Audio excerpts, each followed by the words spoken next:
আমরা ভারী খাওয়ার পর এরকম একটা কোল্ড ড্রিঙ্কস খাই। সেটা হোক মোজো, 7 আপ কিংবা আদার্স কোনো ব্র্যান্ডের। খাওয়ার পর ভাবি, আহ! যাক এবার হজমটা বেড়ে গেছে। এরকম একটা গ্যাস আসে।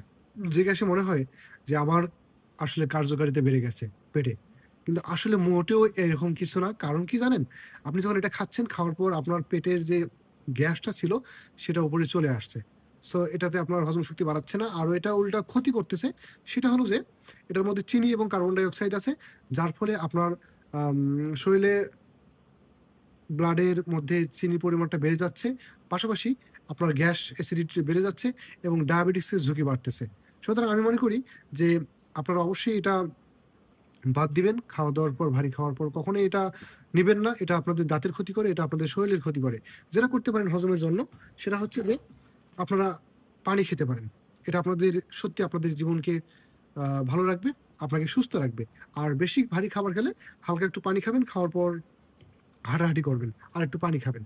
এভাবেই আপনার হজম শক্তি বাড়ে। কোল্ড ড্রিংকস কখনোই হজম শক্তি বাড়ায় না। আপনি ভালো থাকবেন, আপনার পরিবারকে জানিয়ে রাখবেন। ধন্যবাদ।